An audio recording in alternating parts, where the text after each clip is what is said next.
It's been a month since I threw away my training program that I've been following for 2 years and completely changed my approach to training and fitness in general. Following that program, I was training like a bodybuilder, meaning I was doing movements like bicep curls, tricep extensions, hip thrusts, calf raises, lateral raises, movements that were targeting specific muscles to make them bigger and more toned. Each session, I had only one goal: take it to the max, leave nothing on the table, push to failure. Because this is how I was taught that one builds muscle. And while I was proud of myself after each session, I was mostly tired and depleted in energy. And I was getting injured every couple of months, which led me to stop training for a while in order to recover and do physiotherapy that sometimes my health insurance didn't cover. At one point, I realized that training like this is not going to work forever, which is how long I'm planning to be active, and that something needs to change. This was around the time that I started fixing my relationship with food and my body image, and started asking myself, what did I actually want for myself? I started moving away from wanting to change my body to getting curious on how I can better support it so it can better support me. And I realized that I didn't care so much about making individual muscles bigger. I just wanted to be strong, to be able to move fluidly and without any pain and without any restriction, especially the older I get. So I turned to Marcus and I asked him to build me a training program. And today, he and I are going to share with you what that program looks like, the results I'm getting from it, the challenges that I faced when I first shifted to it, especially since it's so different from the program that I was following before, and how I overcame those challenges. And we're also going to talk a little bit about the science behind this program and what makes it so effective in building strength, way more than any of the things that we see on social media. Let's get to it. So it's been about 2 months on the new 1 month. One month on the new program. So even less time. I'm really curious to hear about your experience, what you've been noticing, how's it been. Before we dive into that, I'm just going to share my screen and we'll have a look at the old program versus the new one. Let's just touch base on that briefly. So your old program, as we talked about in a previous episode, very much a bodybuilding style program, selection of different lifts and exercises broken down into different muscle groups. You were doing, 3 to 4 sets of how many reps for these? It depends. Usually, I would say minimum of 8, 9 reps, and it can go up to 15 depending on the exercise. Yeah. So that more moderate rep range. Last time we spoke, you told me you were training 6 days a week, as we can see here. Tell me a little bit about energy levels while doing this, how you were feeling in your body, what you were noticing. Oof. I mean, my energy was not there, basically. This is one of the reasons why I reached out to you, because I just couldn't, I knew I will not be able to work out like this forever. It was incredibly difficult. I was pushing myself to the maximum in every session, really not leaving anything on the table, because this is what I thought I needed to do. I needed to just push to failure every single set.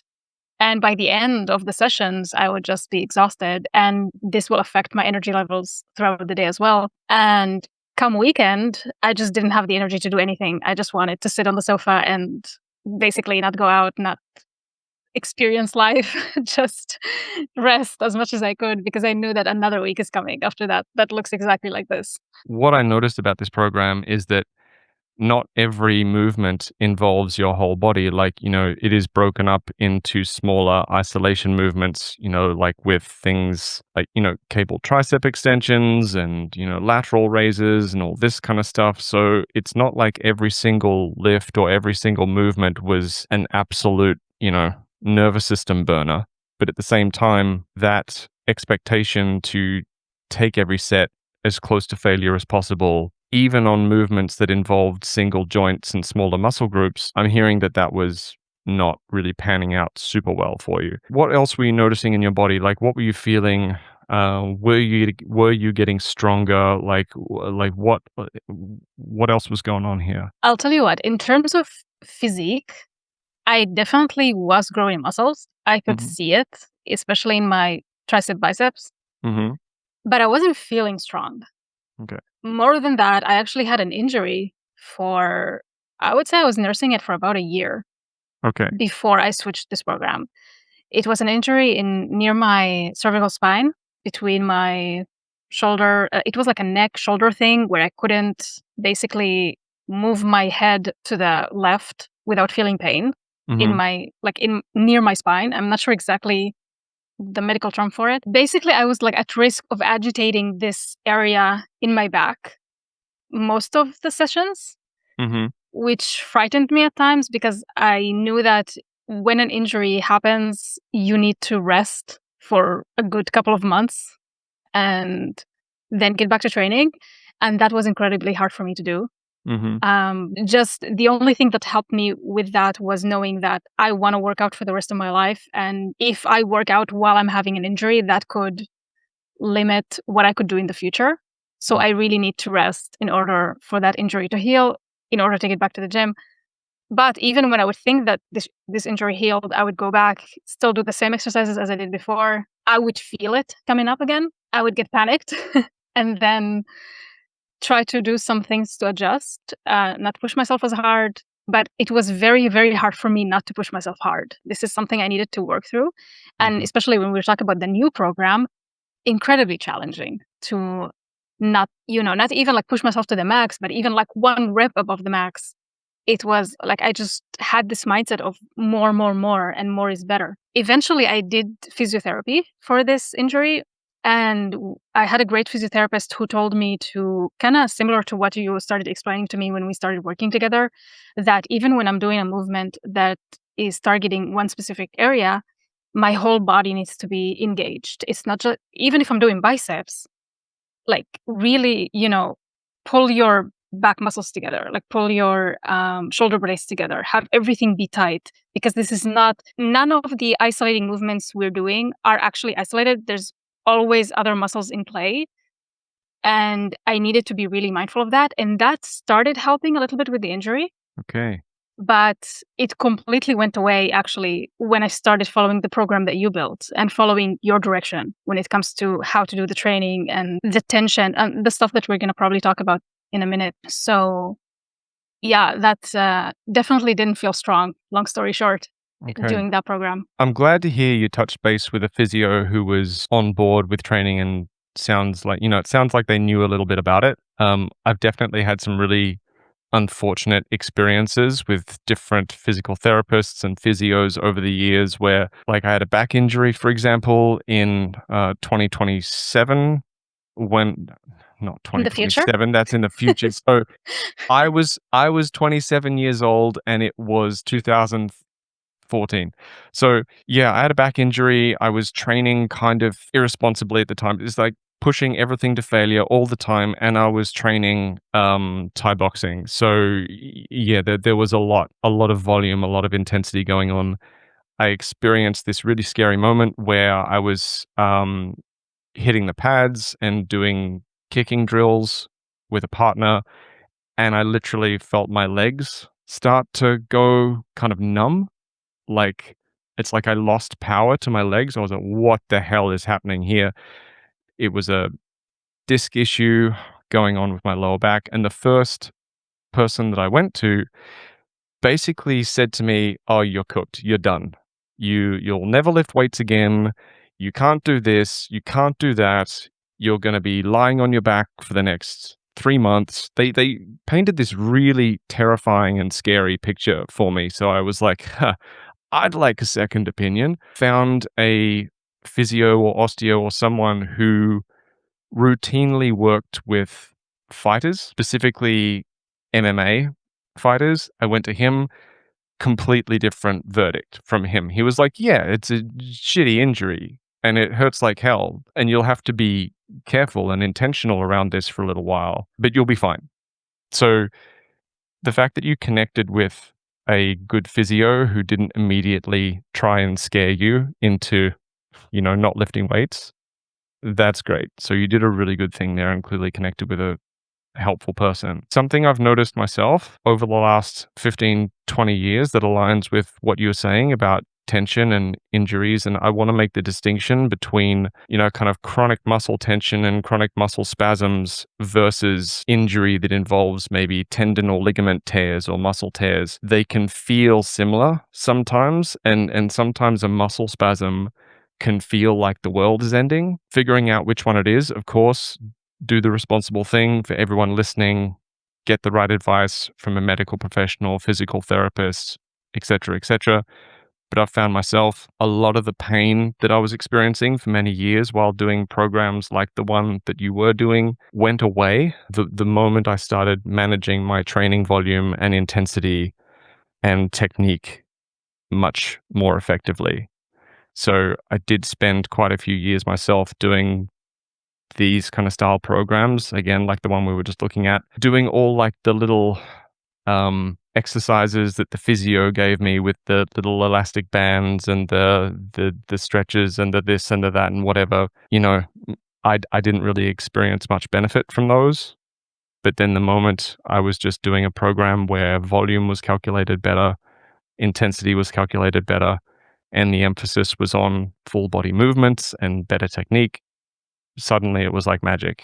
Everything felt better. But that's just been my experience. I'm not saying don't go to a physio for everyone listening. So let's check out the new program, like the approach that you've shifted to. So when you first saw this, what were your first thoughts? Well, remember that the first one that you said to me was actually a 3-day split, not a 4-day split. Mm-hmm. And I was like, Marcus, 3 days in the gym? I'm not going to be able to do that mentally. Like, and then you're like, I can do 4 if you want. yeah. So 3-day splits, 4-day splits, it's fine. Totally cool. We just split the volume differently. But yeah, I remember you looking at 3 days in the gym and going, whoa, whoa, whoa, whoa, whoa. I'm going to find that challenging mentally. Tell me about what was going on for you mentally in that moment when you saw it, like going from 6 days a week to 3 days a week before we changed it to a 4-day split. Like, what was happening for you there? What was that like? Well, the first thing I thought was, honestly, it was a bit depressing because I love going to the gym. I love working out. I love moving my body. And my gym is really my happy place. So to go from going there 6 days a week to 3 days a week or 4 even, it also felt like, hey, isn't the goal here to build strength? And shouldn't I be going every single day to the gym if I want to build strength? Like, this old conditioning was still very much like active and very, very happy to speak its mind. So it was very challenging. And I remember also at that same time, again, going back to the reason why I changed that program in the first place is because something wasn't working. And also at one point I asked myself, what is my goal with going to the gym? Is it to work out individual muscles or is it actually to get stronger? And I did want to get strong. And I did also want to work on my mobility.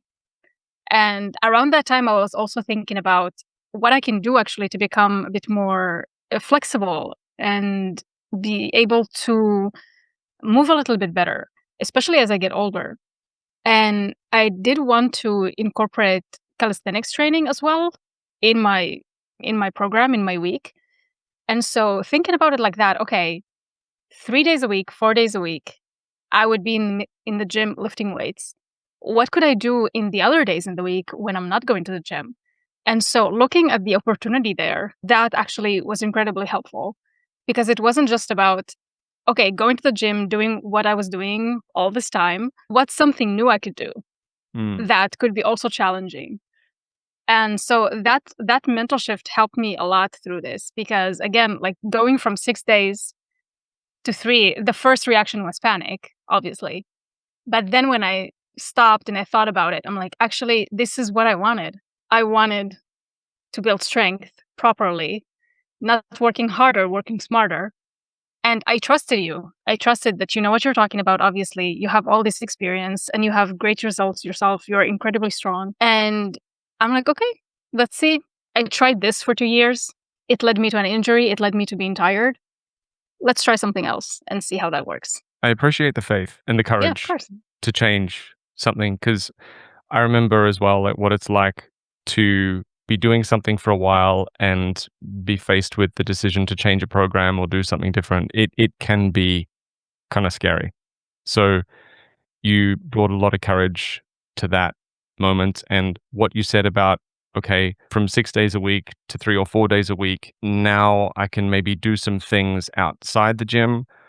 That is so important because this program and this style of programming that we're talking about today, that I've given you, that you've been doing, it comes from, the performance and strength and athletics kind of background, where the goal is not to spend more time in the gym in order to lift more in the gym.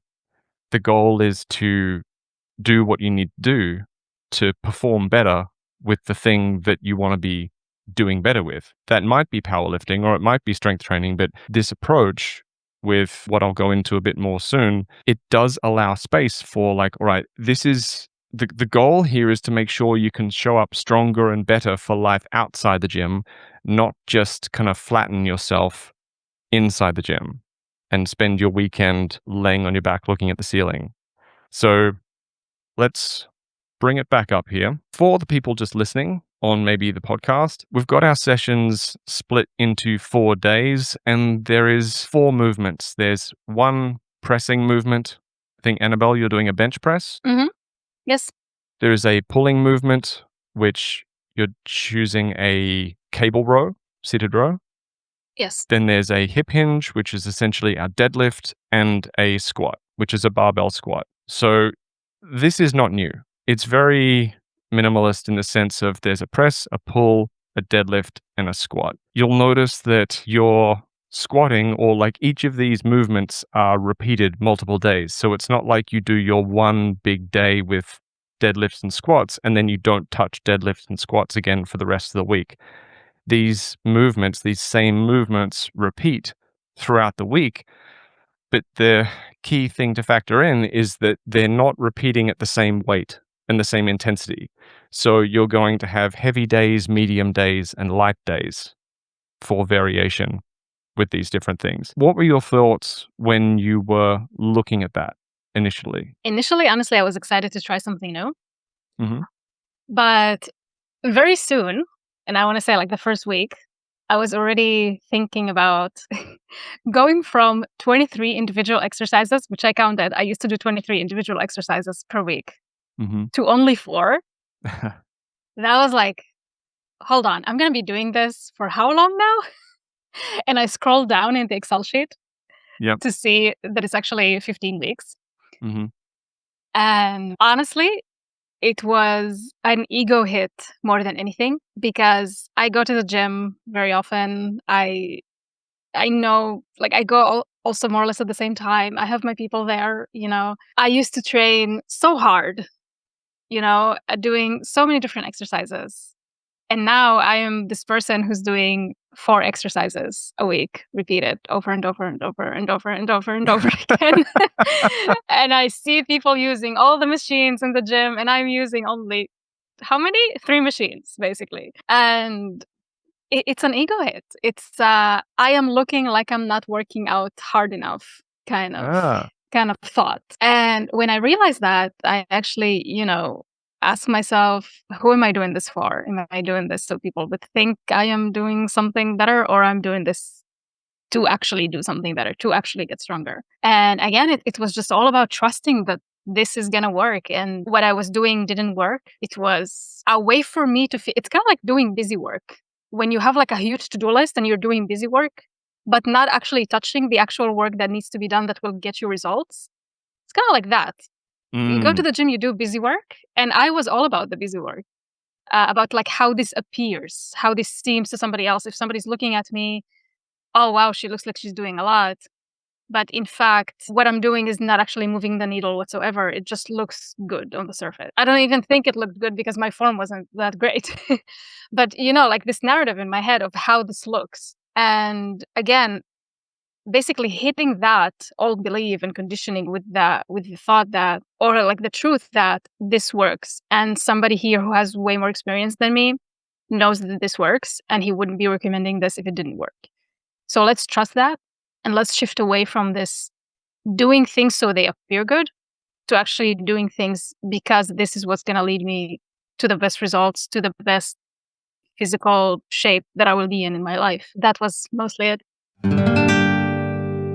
At Strong Not Starving, we talk a lot about building strength through sustainability and balance, which sounds like something that you can do on your own, but in reality, it often isn't. Not when there are so many voices out there telling you what you should and shouldn't do if you want to get stronger, often contradicting each other. That's why we started the Strong Not Starving community. This is a space where exercise supports your energy, strength, and everyday life instead of becoming your whole life, where your progress isn't measured through how you look, but how you feel, and where you learn to work with your body, not constantly fight against it. This is a space for anyone who cares about feeling strong and healthy without chasing extremes or quick fixes. As a member, you'll get access to training videos covering everything from breath and form to common mistakes to avoid, training programs, and nutrition guides. You will have weekly group coaching calls where you can ask questions and get feedback on your training, and community calls to connect with others and get support on the parts of life beyond training. We will be opening doors in a couple of months. If you would like to stay updated and receive more information, join the waitlist via the link in the show notes. The term busy work, that really strikes me because, we all know what that's like, or most of us know what that's like, to be occupied with a lot of things because we feel like, if I do everything, then I'm being more productive. But, how often that actually leads to just kind of going around in circles. Doing busy work in the gym, doing a lot of things to make you feel like you're doing enough, that is one of the biggest traps that I see people with a regular gym habit fall into. This whole thing of how much do I need to do, how many exercises, how many sets, whatever, to be able to feel like I've done enough, which is a terrible metric for evaluating effectiveness and training. It's going to get us very tired very quickly and sooner than later lead to some kind of joint pain or issues like that. When you said looking at this, doing this for 15 weeks, I want to emphasize as well that adding in other exercises and doing different things, like sure, there is 100% a place for that. But depending on where we are on the trajectory, on our kind of timeline, means a universe of difference for what's going to be most helpful for us and where we need to invest our energy. And I think there's a lot of information out there that comes at people from essentially elite bodybuilders who, what they're recommending and what they might be doing is right for them at that particular moment of their trajectory with their specific goals in mind. But, it's not the right call for everyone else, or people in very different positions, or people with different goals. So I want to be clear that I'm not saying that any one approach here is wrong. What we, end up doing too often is kind of mimicking or copying an approach that was designed by someone else at a different level for an entirely different set of needs. And then often falling into that busy work of like, how much do I need to do to feel like I'm doing something? So you've done an exceptional job kind of navigating that in your own mind and having some faith in doing something new. Like, really well done. One thing that was also incredibly helpful here is the fact that I started focusing on my form way more. And this is thanks to your direction and thanks to the incredible training tutorials that you put together that are also found in the Strong Not Starving community. I was actually watching them yesterday as well. I watch them every once in a while to remind myself of the right form, when should I breathe, which, by the way, I've never thought that this could be a thing, like how our breath could impact our movements and our strength. Mind-blowing. Also, the tension in my body, where I should have tension, and so on and so on. So when I'm focusing on these things, I don't really have time to think about, the exercises that I could be doing, no, I'm focused on what I'm doing right now. I'm focused on, is my body, like when I'm doing the squat, is my body going up and down in one single line? Or is my hips maybe moving up higher, like before my chest moves up? There's so many elements to this, to doing a movement properly. And when I'm focused on that, I don't really have time to think about anything else. And it's actually really enjoyable because it becomes a challenge of not what I could do before or the movements that I was doing before, but rather, how can I perfect this movement and how can I come every single day to the gym and do it better, 1% better than what I was able to do it the last time. And my squats are something that I struggled with for a long time and I still need work on, but I see my movement improving every single session that I do squat. I see it improving and I feel it as well. I feel so strong when I'm doing it now. It's actually incredible. I actually look forward to the days when I'm lifting a lot, when I'm lifting the 85% out of my 1 rep max, because I'm like, okay, let's see how this feels today. Let's see how it feels compared to last week. It's really fun. like just playing these small challenges of, is everything tucked in? Is everything where it needs to be? Is my back is my back, in the right tension? Like, there are so many elements to pay attention to. The attention to detail that you're bringing to this is, again, really cool. And of course, there are options. Like, there are different ways to do this. Like, if I'm talking to someone who says to me, like, I hate just that super intense attention to detail stuff, then it's like, whoa, cool, we can still train, but maybe training with the barbell is not the best call. We do something else. We pick a tool, or we pick a strategy that better fits the person. But taking this attitude of, attention to detail into movements like the squat, the deadlift, the bench press, it is really helpful. And I'm stoked that you're experiencing something really cool around breathing. The breathing technique that we need to practice to lift effectively and build strength and stay safe and, lower chances of injury and all this kind of thing, the breathing technique is not talked about enough. And it really surprises me that it's something that is more known in kind of powerlifting circles and those kind of things, but doesn't make its way into other conversations. So yeah, breathing is really important, primarily because breathing the right way supports our spine. So this whole notion of, I need to keep my back perfectly straight all the time, otherwise something terrible is going to happen. Yeah, in the name of practice and creating good habits and, building up to being able to do certain movements in general, yeah, keep a tall spine. That's what we're looking at. But a lot of things like back injuries, for example, don't happen because our spine changes position. It happens because our spine changes position without the necessary support engaged. And our breath is a huge part of how that works. So you've done a really amazing job with connecting with, the tutorials and the attention to detail around this. Yeah, I think it helps that I like actually following rules. So like, just give me a manual and I will follow it. Cool. So again, I'm so grateful that we did this and that you were so generous in putting together this program for me. I'm so grateful for that. It's just been nothing but a positive add-on to my life, honestly. I appreciate that so much.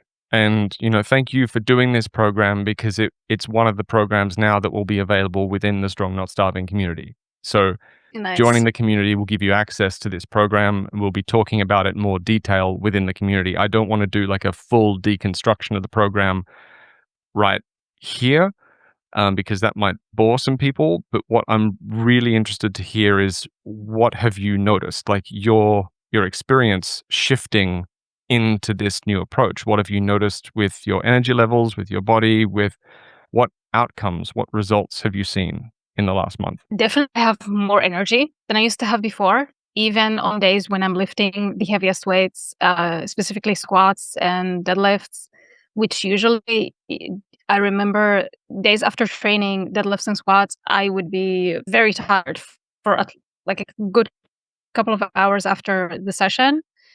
And I said, come weekend, I'm just don't want to do anything. I just want to rest. But now I have energy all the time, regardless of how heavy I'm lifting. I noticed as well that my posture has become way better than it used to be. When I'm walking, when I'm sitting, it's something that I had to remind myself often to just, like have a straight back.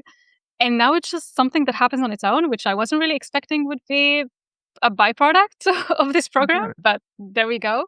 Of course, I haven't felt my injury ever. I think the first week of doing this program, which again, like so mind blowing to me, because like I said, I've been nursing this injury for a year And it's gone. and it's gone after a week. Like Wow. just the first week, I remember feeling like, wow, what the hell? Like, I don't feel this anymore. That's so weird. Mm. And I to be honest with you, I just thought it's like a fluke. I don't know, like maybe my body's getting used to new movements or something. But it's still like, knock on wood, it's Yeah. still not back. And Good. I think that's the best thing that happened, to be honest with you, out of this. Reduction in joint pain is definitely something that people following these programs that I've written have reported. Mm. So yeah, definitely I've seen and heard about reduction in joint pain, that was the same for myself too. When I started training this way with varying intensities, emphasis on, a slightly more minimalist approach. And this is something that we can do from home as well. I know we're talking about the gym a lot, but these same movement patterns can be performed with very accessible and cost-effective equipment that you can keep under a coffee table.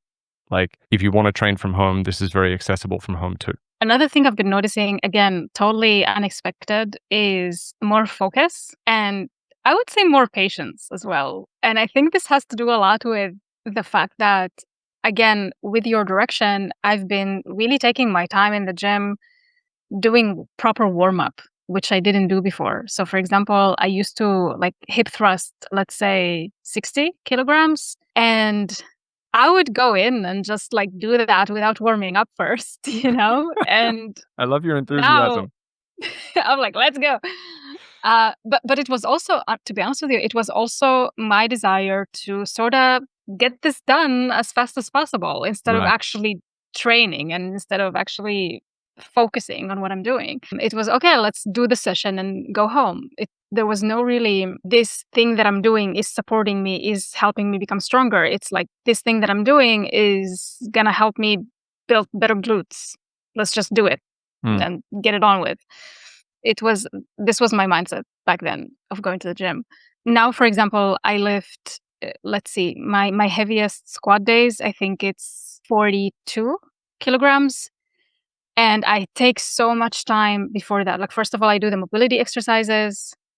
And then I start gradually increasing. Like, I start with the barbell and then I start gradually increasing the weight until I get to the 42. So there is so much, I feel like my body is feeling supported more. And again, going back to the patience and more focus is because I'm allowing myself this time to actually train properly. And I feel like this is going into other areas of my life as well. Of this is how I'm training. And it's showing up in ways of, again, instead of like rushing through my to-do list, it's like what I can do to, instead of spending so much time on this, to make this more effective. Or am I focused? Actually, do I feel like I have enough energy to do this one task right now? Or can I maybe do something else instead that doesn't require so much energy? So there's a lot of like, how can I just make this more effective? My time in general, which again, a very nice add-on to my life. There are some random things that happen around this style of programming and this style of training. Pavel Tsatsouline refers to them as "what the hell" effects. So the things that I like you that. start noticing. Obviously, his company, Strong First, they're I've trained through them, with them, certified through them, and yeah, there are a lot of "what the hell" effects that come with training like an athlete, understanding a bit more about how to structure these things and how it works in ways that are a little bit more three-dimensional than let's do as many sets as I need to do to make me feel like I've done enough to make my ass look better. For anyone listening, like, if you do have like a particular body part that's like your favorite part to work out or whatever, like, yeah, like we can add some extra stuff. Like there is space to add a couple of accessory movements or this and that. Like, I'm not going to say it's 100% necessary, and I would kind of encourage you to just lean into this approach and see it through before making changes to the recipe. But there is room to do things that you enjoy doing. Like you mentioned, Annabelle, with calisthenics. I always mess up that word. But like calisthenics? Calisthenics? Calisthenics? Yeah. So Calisthenics. there is room for that around this. And I know it's only been a month, but tell me about your strength, like how you're actually feeling under the bar. I would say, and I would go back to the squat here because, like I said, it was the one movement that was always giving me trouble before. I've never felt more confident in a squat before. I'm talking all the movements, honestly, but squat especially, because it feels like, I don't know, it always felt to me like, having this barbell on your back with the weights attached to it, like, oh my God, it's going to squish me if I do something wrong. But recently it just feels like my body just knows what it's doing, if that makes sense. Cool. And I feel incredibly confident in the movements. One thing that's been also supporting that is the fact that the number of reps is lower. So I used to do, like I said in the beginning, between 8 to 15 reps, depending on the exercise. But now the fact that I do, let's say, maximum 6 repetitions in an exercise, my mind is not going to, oh, there are like multiple repetitions to come. Oh my God, like let's just get through this to get there. Mm, But it's more like, oh, we only have 6 repetitions, like easy. We can do it. Like we've got this, even if it's the highest weight. And I just feel so in control, which I've never felt before. I feel like I am the one directing the movements as opposed as to something else directing it. Like, I don't know, my desire to just get this over with or whatever. But the fact that the number of reps is low and I am focused and I have the tension and I, again, know that this has a purpose, that this will lead me to become stronger, it just allows for a lot of confidence and control, which, again, I've never experienced before. really good to hear. So it's easier to stay mentally engaged and mentally focused through a set of 6 squats than a set of 12 to 15, even with a lighter weight. Definitely. Also, like if we're talking about what the hell effect, this is something I remember messaging you about recently of because the sessions are built in a way that the weight actually differs throughout the different exercises. I noticed that even when on days when I'm not lifting the heaviest weights, I do still feel like I'm putting in a lot of effort, Mm-hmm. which was mind blowing to me because, for example, I'm just throwing random numbers here. Let's say I'm squatting a 20 and a 30 and my maximum is a 40. I still feel like I'm putting in the same effort in the 20 and the 30. Excellent. And that was also like, wait a minute, it just feels, I just feel like the same effort, the same, I don't even know how to explain it, to be honest. Maybe you know a better way to word it out. But it was also mind blowing to me. That's one of the main benefits of having more work done on fewer movements, but with varying intensities, so varying weights. So those days where we're working in medium to light rep ranges without accumulating really, really long sets, this is about practice. This is about practicing being able to generate tension and stability without needing to factor in having quite such a intense load on the bar. Now, when people start talking about minimalist training and training to failure and all this kind of stuff, yeah, there's a place for that. But the value of doing work at these varying intensities, first of all, it contributes in a really, really meaningful way to tendon and ligament conditioning. So there is so much more to strength and resilience and having a healthy, strong body than just how strong are my muscles. Like, because we have tendons and ligaments that also need extra work. If you're doing every single set to failure, your nervous system is only going to be able to manage so much of that before you kind of can't do safe and effective sets. So when you are able to add work with key exercises or key lifts at different intensities, you're still getting practice with the movement. So programming that mind-body connection, the kinesthetic awareness, the coordination, you're getting to practice the movement without thinking, this feels really heavy. So that's going to lead to increased strength, increased confidence on those heavier days.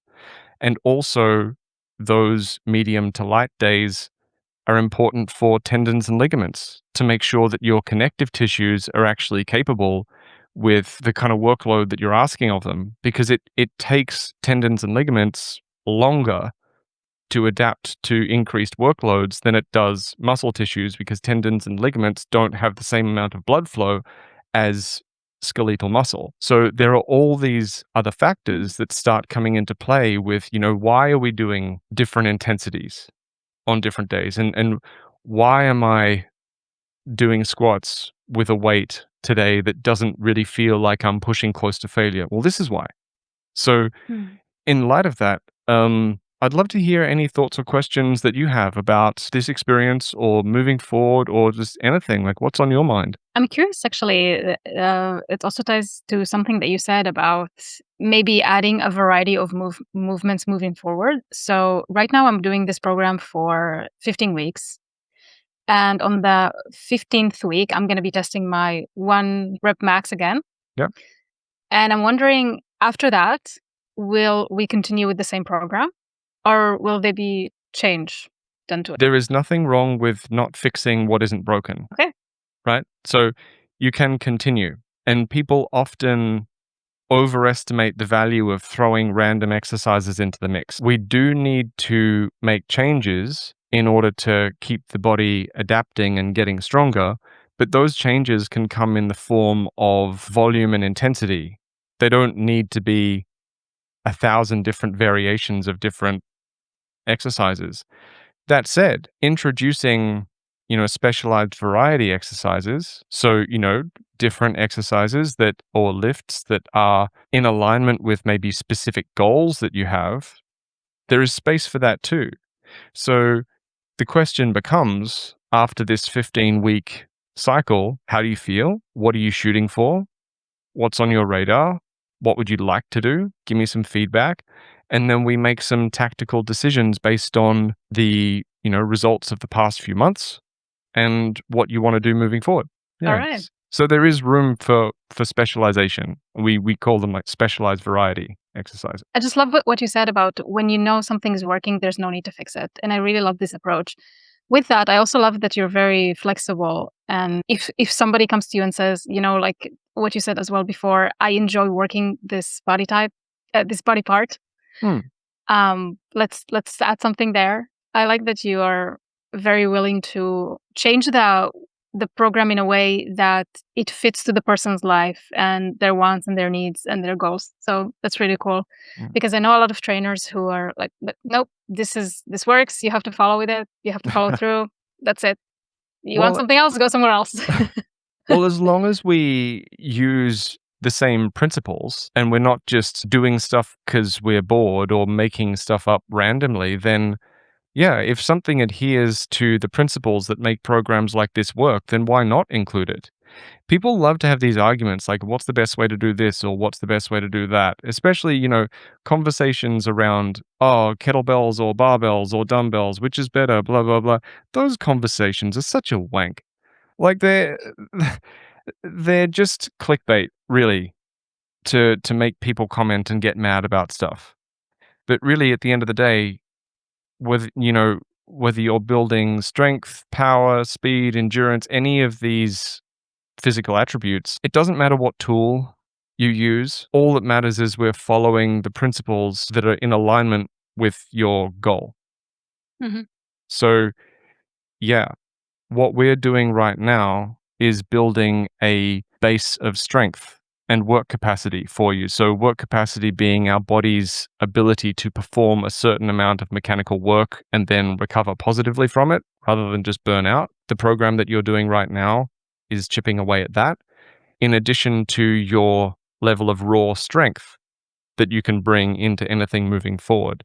So those are the two things that are priorities with the program that you're doing right now. And then we visit, all right, you've increased your work capacity, you've increased your strength. What do you want to do with it? How do you want to express that? What would you be excited about? Like this, that's where it goes. Awesome. Actually, speaking of which, I'm curious how this works. So right now I am lifting the same weights. I am throughout the weeks increasing the workload, as you call it, the number of repetitions that I'm doing in every exercise. I'm curious, come week 15, I know I'm going to be having, like my 1 rep max will be higher than the one that I initially tested. How does that work? So gaining strength with this method, with this particular program that you're doing right now, we are increasing the volume per month rather than increasing the weight. So you're still working with percentages of your initial testing results, but you'll notice that your total number of reps in month 2 are higher than month 1. And same again in month 3. And we cycle through this, and I've arranged it in such a way that there are heavier weeks and lighter weeks, heavier in terms of volume and the amount of work that you're doing. So we're looking at the accumulation of quality reps at specific intensities as a pathway to building strength. And then in the last month or so, in the last few weeks, we start increasing the weight a little bit to get you mentally and physically kind of dialed in for a retest. So, what actually goes on in the body that enables that to happen? I'm just curious. You mentioned the role of tendons and ligaments, which I had no idea about, and that's fascinating. What else could you, just like for people who like to nerd out on these things, to understand actually what's going on underneath the surface? How does that work? So, all the things that we're doing improve your body's ability to generate force. And there is so much more to that than just putting weight on the bar and lifting. Like, there is skill development elements of it. So the more confident you get, like your squats, for example, the more confident you get in the movement of the squat, especially the barbell squat, the more force you're going to be able to express with that movement. So the practice of the skill is often overlooked when people talk about the gym and strength training or whatever. I mean, strength coaches do talk about this, but it gets overlooked in the general kind of populist conversation, where for beginners and people who are even in the intermediate phase of lifting, your increases in strength aren't just going to come from your muscles getting stronger. Your increases in strength are going to come from increased confidence and coordination with these lifts. So if you can go into a squat with total conviction and confidence, feeling really stable, of course you're going to be able to move more weight than if you're going into it feeling like, oh, this feels really heavy, I'm a bit nervous, like I don't like, if you're going into it kind of a bit scared and tentative. So, that's one of the ways in which programs like this increase strength. They're building that conviction. Also, the nervous system as well. Training the nervous system to be able to produce force is about that tension that you're talking about, like practicing generating tension and generating force with a weight that is at an appropriate intensity, but you don't need to be lifting the heaviest possible thing to practice that. So that's another thing as well. And also stress management and recovery, like with the program that you're doing right now, it's allowing fluctuations in intensity and training volume and, more days off while still including the really effective work on the days that you are going to the gym. So you're getting better recovery and systemic stress management. So when I say systemic stress, I mean the accumulative stress that you're navigating on a day-to-day basis. Emotional, psychological, mental, physical, and that you're coming from all areas of life. And training being a stressor, essentially, it's a good stress that leads to adaptation when we balance it correctly. But stress management and the right programming, that's going to allow you to recover better, get better outcomes. Work capacity, again, because you're doing a higher quantity of work with these particular lifts, it's increasing your body's capacity to perform larger quantities of work and then recover from positively.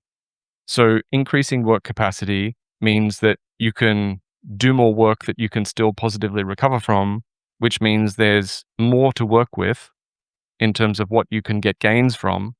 So all these things are at play, not to mention your, psychology and your relationship with training. If you're doing something like this and it's feeling good and you're not experiencing joint pain and you're enthusiastic about it and it's a good fit for you, of course you're going to be stronger because you're going to be feeling better mentally.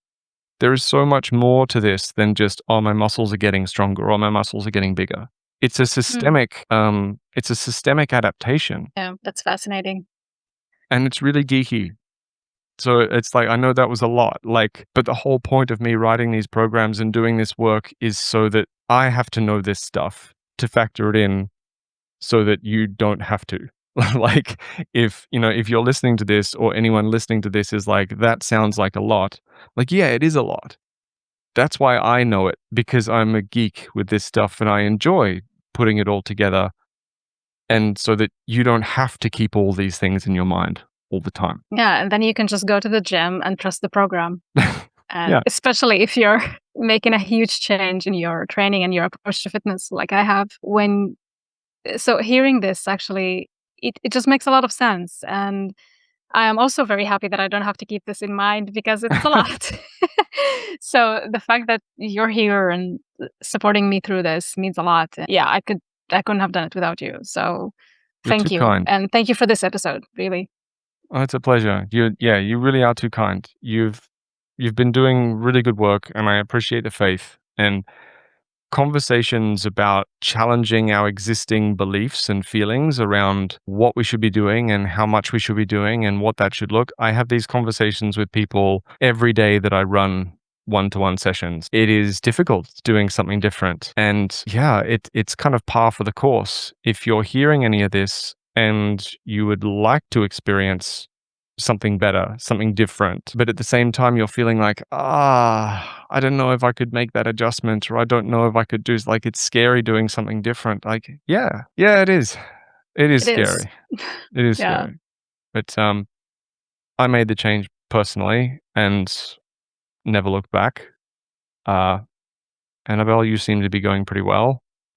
And the guy that I learned from, for example, he's in his mid 50s. He'd kill me if I said mid to late 50s, I think. But like he's like, I don't know He's in his exactly. 30s. He's in, but like he's in his mid 50s, and he's deadlifting 200 kilos for reps while singing about it and having a nice day. Like Fabio Zonin, he's been involved with Strong First for a very, very, very long time, and he was kind enough to do some mentoring with me and working with me as I work through the certifications with that company. And Fabio, he's just like, yeah, he's over 50, so strong, and good vibes all day. It's just it's amazing to see, especially when I look at him and what he does versus some other people out there who are just kind of raging their way through the gym. I'm like, okay, that's not for me, you know. See, that's what I don't get. When I hear about somebody who's in his early 50s, still lifting that heavy weight, and he's been a mentor to you, and obviously everything that you know is come from him and people like him, and then go on Instagram and see, I don't know, 20-year-olds, 30-year-olds who are, just lifting weights and working out in a way that, like a gym bro style, that doesn't really inspire me, to be honest. Like when I was in my early 20s, it's so easy to work yourself to a point where of exhaustion and then wake up the next day and everything is good. Like, or I Mm. don't know, like you go out and drink and then the next day there's no hangover. Oh god. Uh, like it's easy to do these things when you're young, but like show me a mentor who's doing this still when they're older. Like for example, the guy that, or yeah, actually, there's one guy in the calisthenics course that I purchased, who I think as well he's in his late 40s, early 50s, and he still moves around like a kid. I'm Mhm. like, that's inspiring.